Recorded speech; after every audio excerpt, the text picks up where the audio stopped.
Ask a question.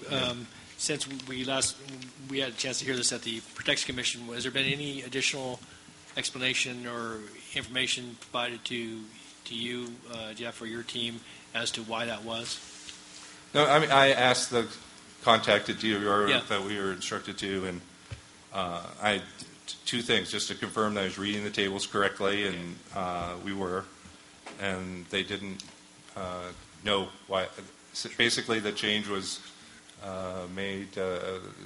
Supposedly, the people who've written the report are retired now or something. I don't know. Okay. I don't know either, Jeff. My question would be if risk in the DREAMS report did not include risk caused by fisheries, and therefore what you're talking about is seismic risk, which it seems to me that that's very logical, and in fact, repairing or reinforcing levees would cost less than building conveyance. But if you're looking at risk in the broader sense, and since BDCP was not just about earthquake risk, but also risk, and I don't know because it's true. I mean, in that case, we're talking apples and oranges, and they may not have reversed anything, but really just the report on the subsequent pages describes the results of the BDCP assessment using that assessment. And so all I'm saying is that this was supposed to describe the DREAMS assessment, and I think it would have been more informative if they just would have said what the DREAMS assessment said. And then you could discuss why you think the BDC, if you think the BDC is a better assessment, then say so. But that's what we found with the numbers. And so the reason to point it out is, again, in fact, that this is another pretty good technical assessment, and it found that seismically improved levees were actually a pretty cost-effective risk reduction strategy. Is that the final assessment? Should it be revised and look at different scenarios? Of course. But we think it's pretty strong evidence to support our conclusions about feasibility. So our belief is that the ESP, and that was just about the seismic piece. I'll point out that the Phase 2 that was released did show the levee upgrade scenario. That was BL 8499, had a very positive benefit-cost ratio. The levee strategy is feasible and cost-effective, in our opinion. There's work going on right now, good work in the levee, so there is some existing funding, local funding, to move us along here. Our cost estimates, we think, are pretty much consistent with the current projects that are on the ground, DREAMS and these PPIC reports. Economically, I think it's important to mention that levee upgrades create immediate benefits. Each island that you upgrade, each section of levee that you upgrade generates benefits. And so when you're thinking about cost overruns and where you get to, one of the advantages of levee programs is you get benefits right away from the pieces that you do complete. And that's something to consider. You don't need to complete the full plan before you start getting benefits. As I mentioned, DREAMS had good benefit-cost ratios.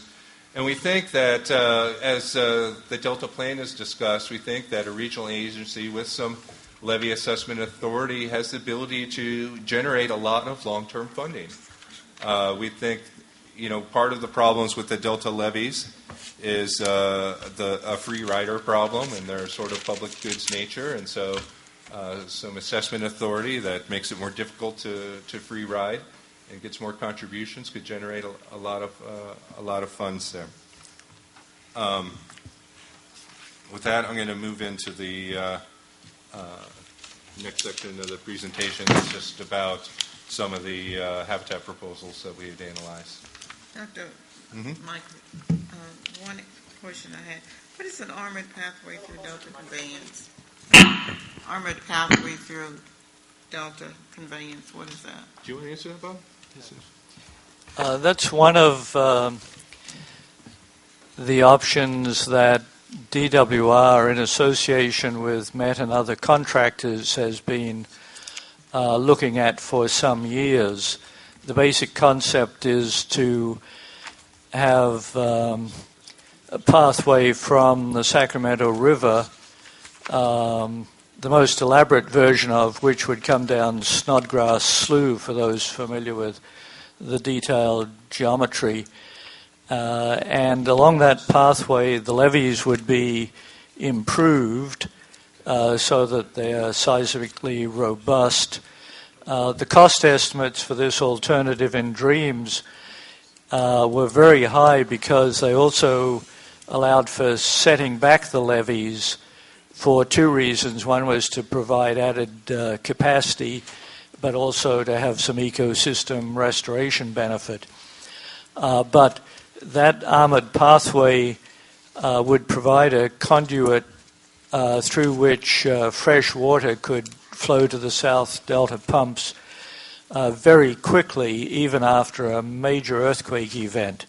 The final piece of it, which was sort of initiated by Metropolitan's own studies but has been carried on by DWR, involves stockpiling of materials in the Delta to actually close off the cross channels so that you would create, if you will, on a short-term basis, an isolated conveyance within the Delta that's a combination of having these improved levees and then having rock stockpiles to block off the cross flow. It's sort of an idea worth looking at, but according to the Dreams numbers, it's not the most effective way to spend money. That, according to Dreams Phase 2, particularly the early numbers, you get more bang for the buck if you just improve the levee system. They did not say as a whole. They focused on 100 miles of levee improvements in the South Delta, which was sort of an alternative to having this single corridor that's reinforced. So that's a longer answer. The short answer to your question is it's just one of the alternatives that Dreams looked at as a solution to the problem that may or may not be real, but that some people see of having 50 levee breaches and 20 flooded islands as a result of a big earthquake. I think that's a very extreme scenario, not supported by the data. But if you want to prevent that, then Dreams Phase 2 basically said, well, there's three things we could do. We could have an improved levee scenario, we could go to the isolated conveyance, or we could do this intermediate thing of having the armored pathway. Thank you. So, Phil, we have an hour and 15 minutes to maybe at the most an hour and 45. What's the best use to our We time? actually have some news I'd like to. The city has granted us, courtesy of our staff's fine work, an extension till 6:30 tonight. Now, I'm not saying that it is my enthusiastic desire, nor any of yours, to be here till 6:30 tonight, but that is available. And frankly, I'd like to try to get through as much of this as we can, hopefully all, so nobody has to come back tomorrow for a 30-minute tag-end loose discussion. Unfortunately, the city cannot extend the time past 6:30, and cars have to be out of the lot by 7 p.m. when they lock the gates. And if you want them out, you have to lift them over the gates by hand. We can meet that timeline. You can meet that timeline. Well, but easy. Before that, we could be Right, but part of what